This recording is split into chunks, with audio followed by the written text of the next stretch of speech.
apa hukum menghadiahkan bacaan Al-Fatihah kepada mayit? Tadi kita telah sebutkan bahwa membaca Al-Quran termasuk di antara ibadah yang tidak bisa diwakilkan. Maka kalau si A tidak bisa baca Quran, dia tidak bisa mewakilkan saya, tolong dong bacakan Al-Quran untuk saya. Tidak bisa.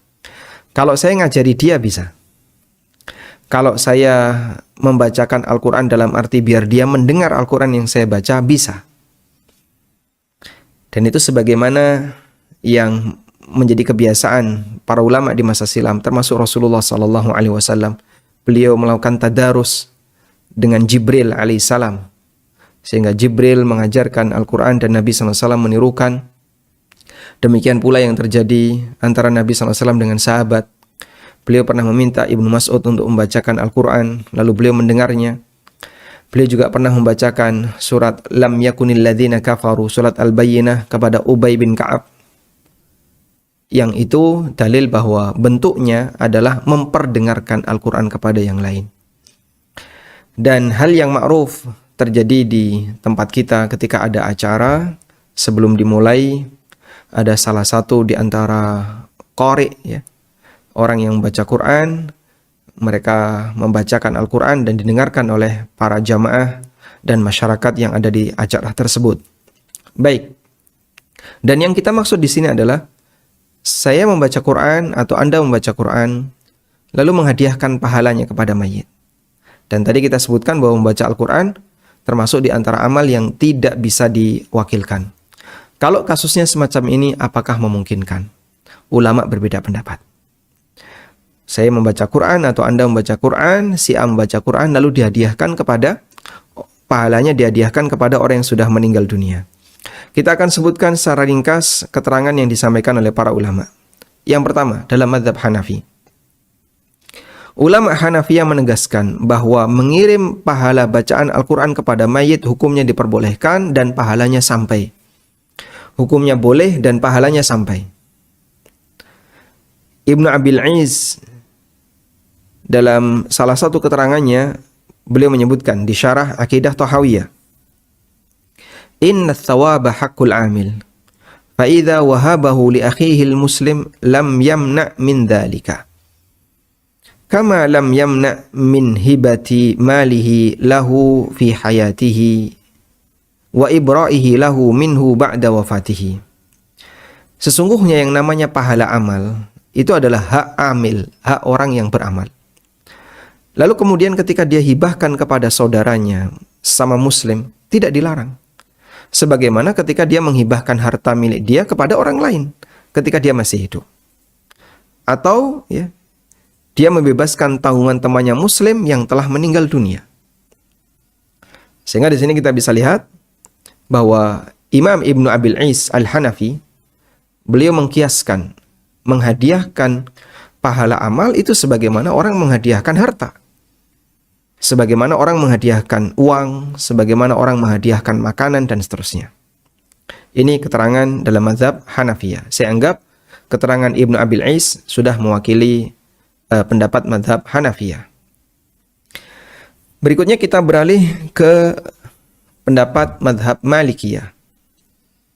Imam Malik menegaskan bahwa menghadiahkan pahala amal kepada mayit hukumnya dilarang dan pahalanya tidak sampai. Karena itu tidak bermanfaat bagi mayit. Sementara sebagian ulama Malikiyah membolehkan dan pahalanya bermanfaat bagi mayit. Sehingga ada dua pendapat dalam Malikiyah. Dalam Minahul Jalil, Al-Qarrafi membagi ibadah menjadi tiga. Yang pertama, ibadah yang pahala dan manfaatnya dibatasi oleh Allah, hanya berlaku untuk pemiliknya, dan Allah tidak menjadikannya bisa dipindahkan atau dihadiahkan kepada yang lain. Contohnya adalah iman. Iman, tauhid, Islam itu tidak bisa dihadiahkan kepada yang lain. Nafsi-nafsi, masing-masing pribadi harus mengupayakan itu. Yang kedua, ibadah yang disepakati ulama pahalanya bisa dipindahkan dan dihadiahkan kepada orang lain. Contohnya ibadah maliyah, bayar zakat, sedekah, kurban, dan seterusnya yang tadi sudah kita bahas. Yang ketiga, ibadah yang diperselisihkan oleh ulama apakah pahalanya bisa dihadiahkan kepada mayit atau tidak, seperti bacaan Al-Quran. Kemudian kata Al-Qarrafi, Imam Malik dan Imam Asy-Syafi'i melarangnya.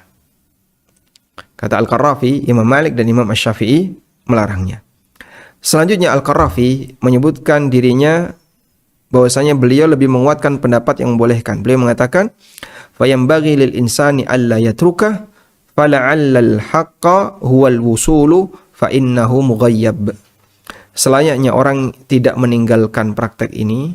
Jadi kata beliau, silahkan dihadiahkan untuk mayit. Semoga pendapat yang benar adalah bisa sampai. Karena ini perkara gaib. Ini kata beliau. Jadi, kalaupun tidak sampai, yang membaca insya Allah tetap dapat pahala. Kalaupun sampai, walhamdulillah, mayit bisa mendapatkan manfaat darinya. Baik.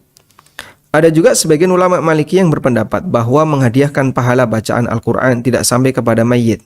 Hanya saja ketika yang hidup membaca Al-Quran di dekat mayit atau di kuburan, maka mayit mendapatkan pahala mendengar bacaan Al-Quran. Namun pendapat ini ditolak oleh Al-Qarrafi karena mayit tidak bisa lagi beramal. Sehingga mana mungkin dia bisa dapat tambahan pahala dengan mendengarkan Al-Quran. Dan Nabi SAW mengatakan, "Idza matal insan inqata'a amaluh." Apabila manusia itu mati, maka terputus amalnya. Sehingga jangan dipahami kalau orang membaca Al-Quran di kuburan, mayit mendapatkan pahala karena menyimak bacaan Al-Quran, itu tidak mungkin. Sebab orang yang sudah mati amalnya terputus, sehingga dia tidak bisa lagi beramal. Baik, kita beralih ke pendapat Syafi'iyah. Pendapat yang masyhur dari Imam Asy-Syafi'i rahimahullah, bahwasanya beliau melarang menghadiahkan bacaan Al-Quran kepada mayit dan itu tidak sampai. Saya kutipkan keterangan An-Nawawi sebagaimana yang beliau sebutkan dalam syarah Sahih Muslim. Wa amma qira'atul Qur'an fal masyhuru min madhhab Asy-Syafi'i annahu la yasilu thawabuha ilal mayyit. Untuk membaca Al-Quran, pendapat yang masyhur dari Imam Syafi'i bahwa pahalanya tidak sampai kepada mayit. Wa qala ba'du ashabihi, meskipun sebagian ulama Syafi'iyah mengatakan yasilu thawabuha ilal mayyit, pahalanya bisa sampai kepada mayit. Kemudian di antara teks yang lain yang menunjukkan bahwasanya Imam Syafi'i menolak pendapat yang mengatakan bahwa menghadiahkan pahala kepada mayit itu bisa sampai adalah keterangan yang disampaikan oleh Al-Hafidz Ibnu Katsir dalam tafsirnya. Ketika beliau membahas firman Allah Subhanahu wa taala di surat An-Najm ayat yang ke-39. Allah berfirman, "Wa allaisa lil insani illa ma sa'a." Manusia tidak mendapatkan sesuatu kecuali apa yang dia kerjakan. Kata Al-Hafidz Ibnu Katsir, "Wa min hadhil ayatil karimah istanbata Asy-Syafi'i rahimahullah wa man ittaba'ahu." Berdasarkan ayat yang mulia ini, Imam Syafi'i rahimahullah dan beberapa ulama yang mengikuti beliau mengatakan, menyimpulkan, annal qira'ata la yasilu ihda'u thawabiha ilal mauta li'annahu laisa min amalihim wala kasbihim.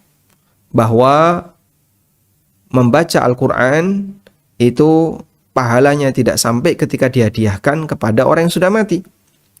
Karena bacaan Al-Quran ini bukan amal dia dan bukan usaha dia.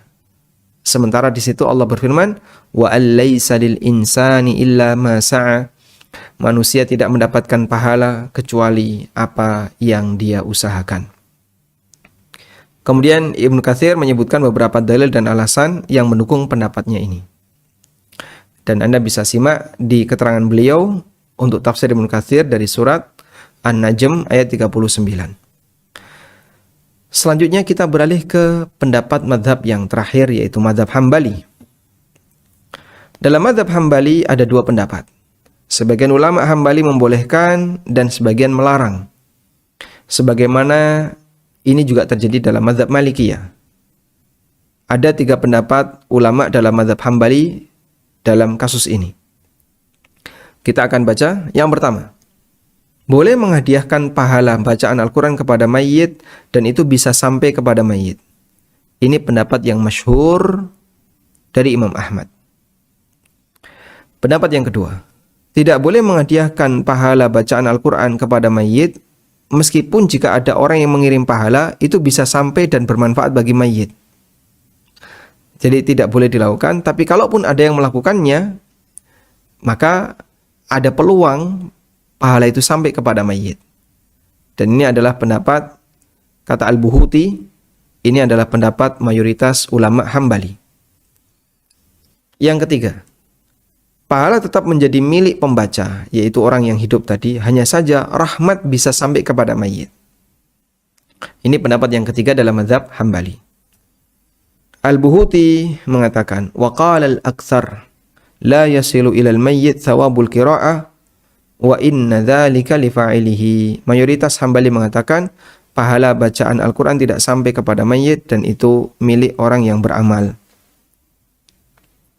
Sementara Ibnu Qudamah mengatakan wa ayyu qurbatin fa'alaha wa ja'ala thawabaha lil mayyit al-muslim nafa'ahu dzalik. Ibadah apapun yang dilakukan oleh si A, lalu dia jadikan pahalanya untuk mayit yang muslim, maka mayit muslim itu bisa mendapatkan manfaat darinya. Ibnu Qudamah juga mengatakan wa qala ba'duhum idza quri'al Qur'anu 'indal mayyit aw uhdiya ilaihi thawabuhu kana thawabu liqari'ihi wa yakunul mayyit ka'annahu hadiruha faturja lahu rahmah. Ada sebagian ulama Hambali mengatakan jika seseorang membaca Al-Quran di dekat mayit atau menghadiahkan pahala untuknya, maka pahala tetap menjadi milik yang membaca, sementara posisi mayit seperti orang yang hadir di tempat orang yang membaca itu, sehingga diharapkan dia mendapatkan rahmat. Wallahu ta'ala alam.